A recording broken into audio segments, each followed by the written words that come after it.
Buckle up, Marvel fans. Not only do we have a Venom 2 leak, but there's so much juice in this, it might reveal a lot. Potential spoilers ahead.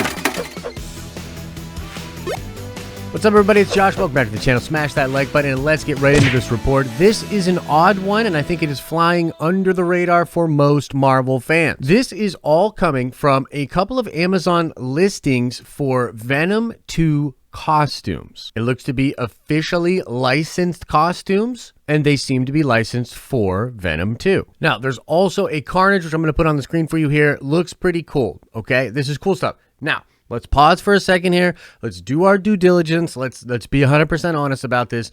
We don't know for sure if this is officially licensed for the film itself. It does appear to be official Marvel licensed, but I don't know if it is literally for the film. Right now, a lot of people are discussing this and they're like, okay, this could potentially be for the movie, which would be insane and have a lot of impact, or it could just be based on the comic book versions of the characters, in which case it doesn't impact what will happen in the film at all. However, this could very well be for the actual movie, as the movie was originally going to come out this year. And so if there were any surprises or spoilers in the film, they may have been revealed in these costumes. And if you don't understand why this is such a big deal by now, it all has to do with the Spider-Man symbol that is on the Venom costume. As most fans know, the Venom costume in the Venom movie did not have this white Spider-Man symbol on it. Now, in the comic books, this is because, of course, the symbiote spends some time with Peter Parker. It literally becomes the Spider-Man suit, or the black suit version of his costume. This is how the Venom symbiote gets some of Spider-Man's powers and then is able to pass those powers on to Eddie Brock or Flash Gordon or whomever is wearing the symbiote suit at the time. And that's where the symbol comes from. But because there was no Peter Parker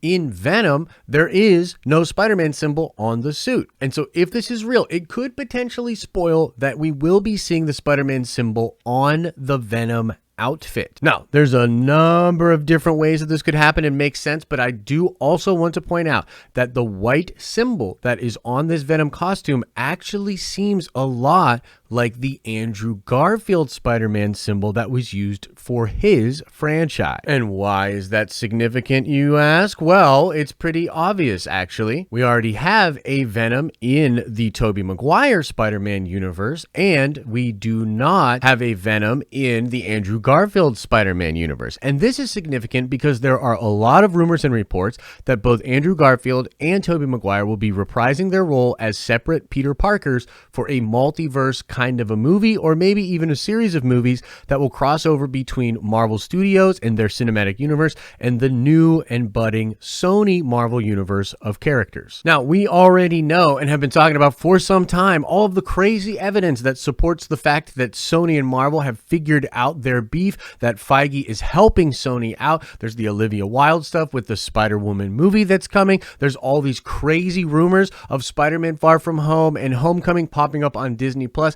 and even future Spider-Man TV shows developed by Sony coming to Disney Plus. There is evidence to suggest that Marvel and Sony have some kind of a crazy arrangement going on behind the scenes. And so this is potentially not only a sign that they are figuring out how to put Peter Parker into the universe with Venom, but it also might be a sign that Venom, Tom Hardy's Venom, might exist in the same universe as Andrew Garfield Spider-Man. Not Tobey Maguire, not Tom Holland, but Andrew Garfield Spider-Man.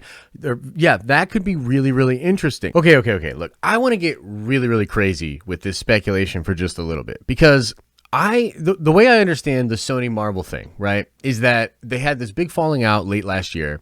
They start to put the pieces back together. They figure it out for at least the two movies. My impression of how that went down was Sony just felt like they didn't want to pay Marvel anything anymore, and Venom had sort of proven that they didn't really necessarily need Kevin Feige anymore, and so they were just going to go do their own thing.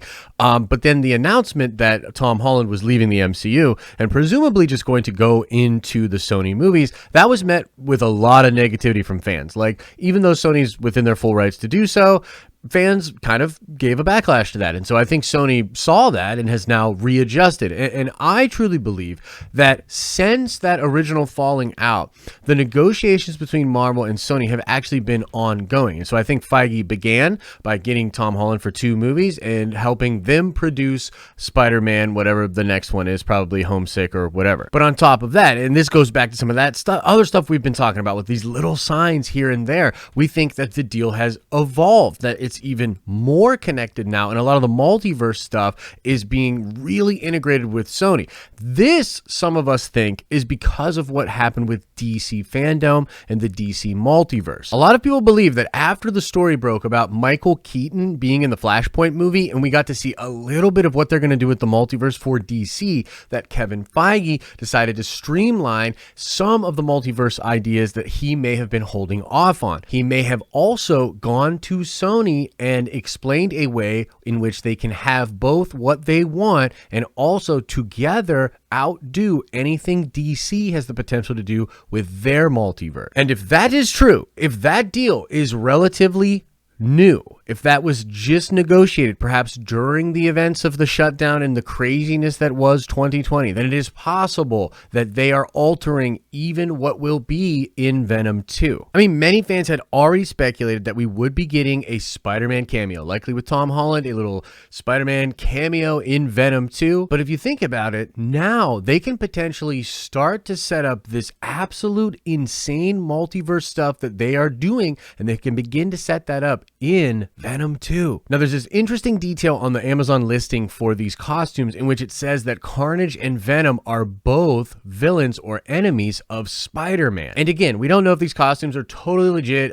We don't know if they're for sure derivative of the movie, but for now, let's just speculate that they are. What that would indicate is that in this universe with Carnage and Venom, they both will become enemies of Spider-Man, meaning Spider-Man would have to pop up or be at least mentioned in Venom 2. And so what if, under the direction of Kevin Feige, Sony has slightly altered things and they are now shooting stuff with Andrew Garfield, and they will inject Andrew Garfield Spider-Man into Venom 2. I know, it's kind of a long shot, but honestly not that far out of the realm of possibilities. We do know they're going to do reshoots for Morbius, and that's one of the crazy things about this entire shutdown, this whole year away from Marvel content, is Marvel is actually going to benefit from this in the sense that they're now able to be very meticulous about all of these things they were trying to maybe rush out, maybe not rush out, but now they've had the time and they've likely changed things and figured stuff out with Sony so they can fully, properly have this plan play out in this very cool way for fans. And I think it's going to be even crazier now than it would have been had we not had a whole year off. Now, we of course want to know what you guys think about all of that. Again, we don't know for sure. This is potentially a very crazy leak, but we don't know for sure yet. So we want to know what you think about that. But I think we also want to talk just a little bit about this Carnage. Again, just the costume doesn't necessarily represent what will actually be in the film, but we've been very curious about what Carnage will look like. And if this model of Venom is any indication, or really the representation of the Venom costume as it is translated to the Venom in CGI, then man, this Carnage is going to look super dope. Think with the red and then the black tendrils and things moving just like Venom has on the Carnage suit. Seems perfect to me. And now let's shout out Bernadetta F. Yes, indeed, the male Mandalorian in episode 3 was named Axe Woves. And now let's ask another nerd card question before we get out of here. I want to know, what Marvel comic was the first appearance of Carnage? If you like this video, make sure you drop a like on it. And if you're not subscribed to this channel, what are you thinking? You gotta subscribe so you don't miss any videos. If you enjoy the content over here, then you will absolutely love the live streams we do straight from Nerdventures Tower, Monday through Friday, starting at 10 a.m. Eastern Standard Time. As I always say, I hope you're having an awesome and a nerdy day, and I'll see you in the next video.